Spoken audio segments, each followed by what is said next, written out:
Oke,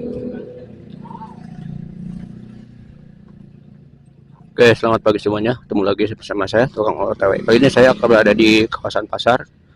Saya akan menyusuri pasar di pagi hari setelah diguyur hujan tadi pagi. Oke, kita berangkat.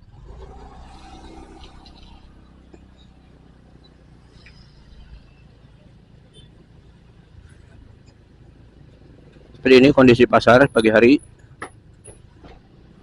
Kali ini hari bekas hujan ya, jadi agak becek jalanannya.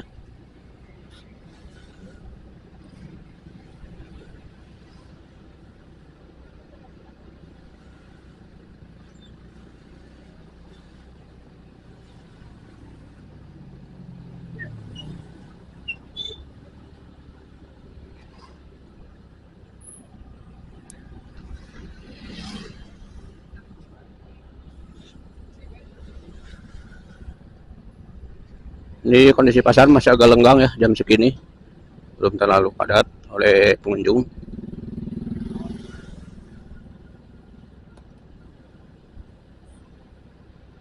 Parkiran juga masih agak sepi, belum terlalu padat.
Ini jalannya yang di kawasan pasar rusak ya, seperti ini banyak berlubang-lubangnya, banyak genangan air sehingga memperlambat laju kendaraan.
Kalau kemacetan di sekitar pasar itu udah biasa karena banyak angkot yang ngetem.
Oke, demikian video saya kali ini. Terima kasih.